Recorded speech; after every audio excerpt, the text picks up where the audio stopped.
3월 22일 최고위원회의를 시작하겠습니다. 박근혜 대통령 불법 미신 강금 옥중투쟁 1453일째 되는 날입니다.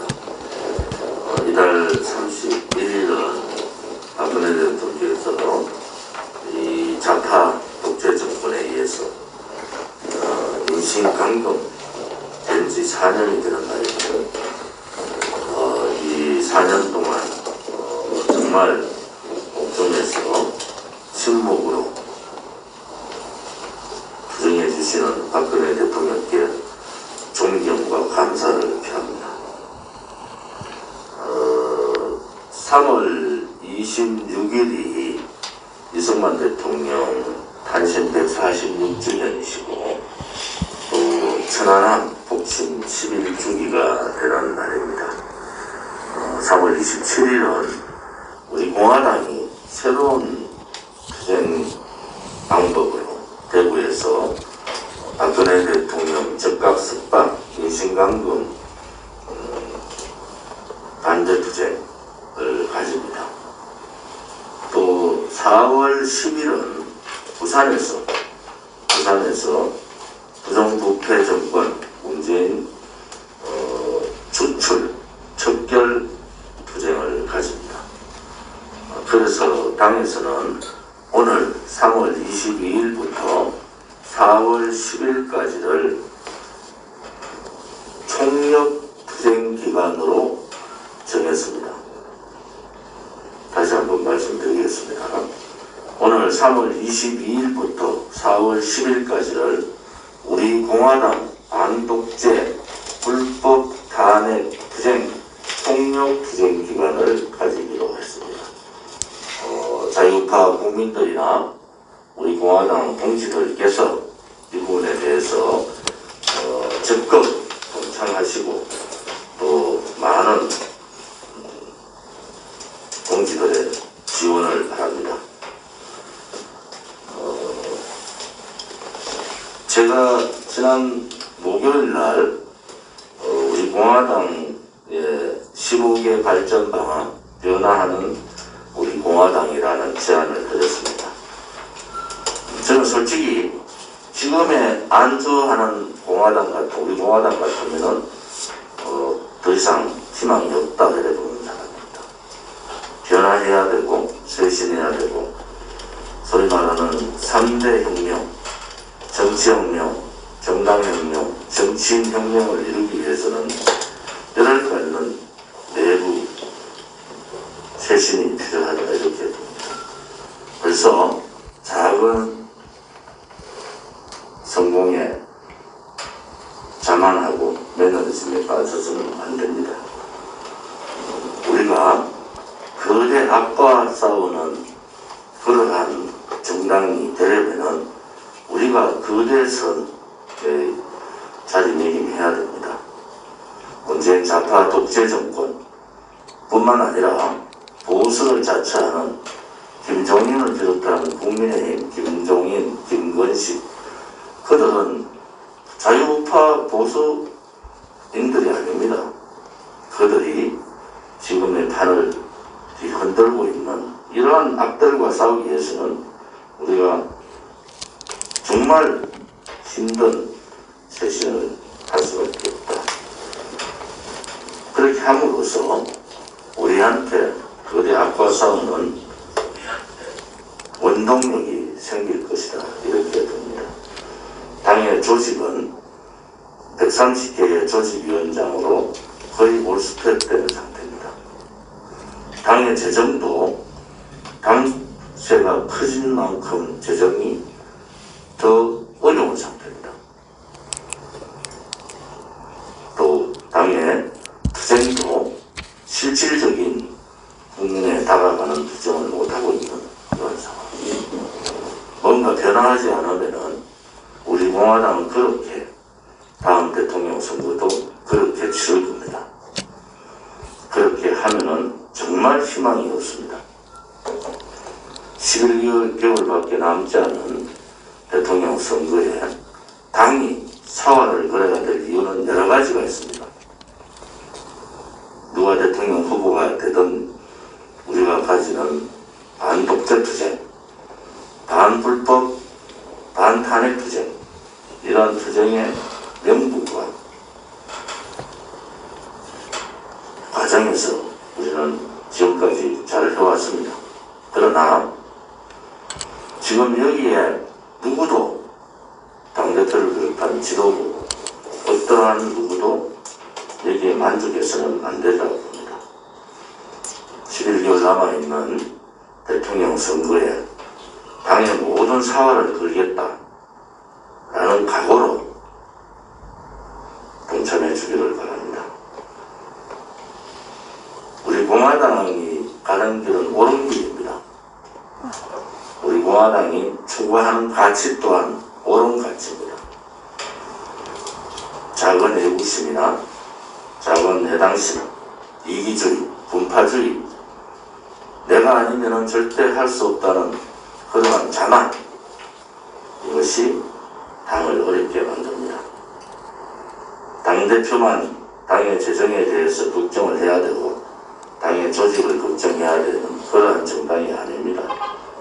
민초들은 비가 오나 눈이 오나 서명대를 통해서 당세 확장해 국민의 바다 속으로 들어가서 할 수 있는 최고의 고통을 감내하고 있습니다. 제가 이틀간 구리, 남양주, 춘천, 원주, 강릉, 울진을 다녀왔습니다. 구리의 강태성 위원장님은 9시 가까이 됐는데 벌써 서명대를 준비를 하고, 여성 동지는 혼자서 현수막을 다는 장면을 보고 정말 당대표로서 무거운 책임감을 느꼈습니다.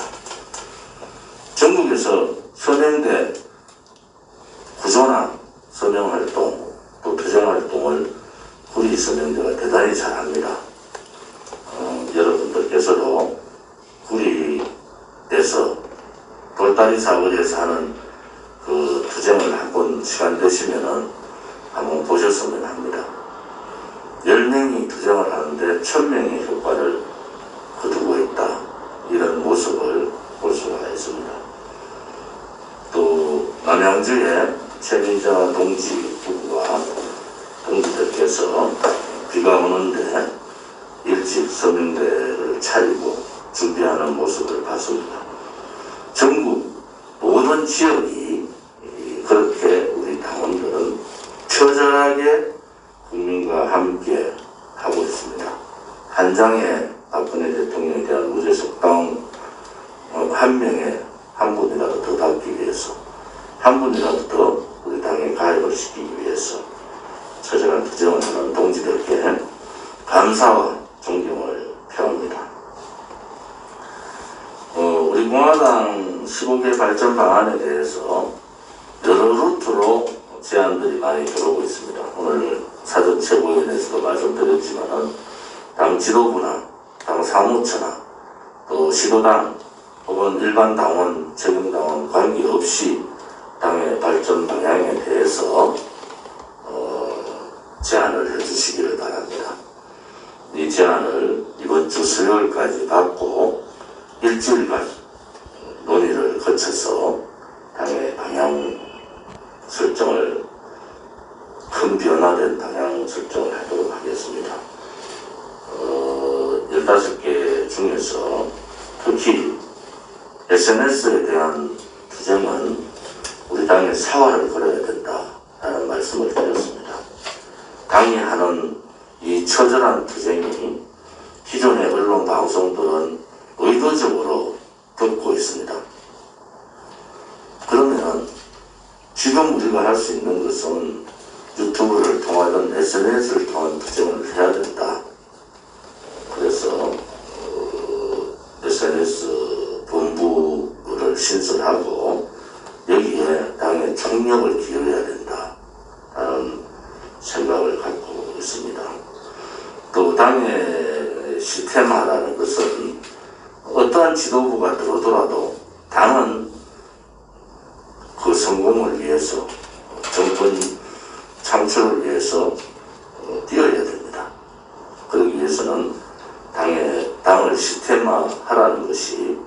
내려진 당원들의 준엄한 명령이다라고 보고 있습니다. 당을 시스템화하지 않으면은 그냥 그렇게 시민단체 비슷하게 가버릴 수밖에 없습니다. 이제 4년차에 들어가는 정당으로 우리 당을 8월 30일 4년, 이제 5년차에 들어간 때까지 우리가 모든 당의 시스템, 또 정당으로 할 수 있는 이 공식적인 절차에 의한 그러한 준비들을 해야 됩니다. 항상 과정만 있고 결과가 없는 용두사미의 행태는 버려야 합니다. 처음 시작할 때는 용과 같이 크게 그림을 그리다가 나중에 보면은 흐지부지 도구조차도 없이 그냥 결과가 없는 그러한 투쟁은 동지들을 배신하는 겁니다. 여러분들 또 우리 당원 동지들도 처절한 투쟁을 하고 있는 분들이 너무 많기 때문에 우리가 좀 더 우일신해야 되겠다라는 생각을 가집니다. 김건식이라는 자가 또 막말을 퍼붓습니다.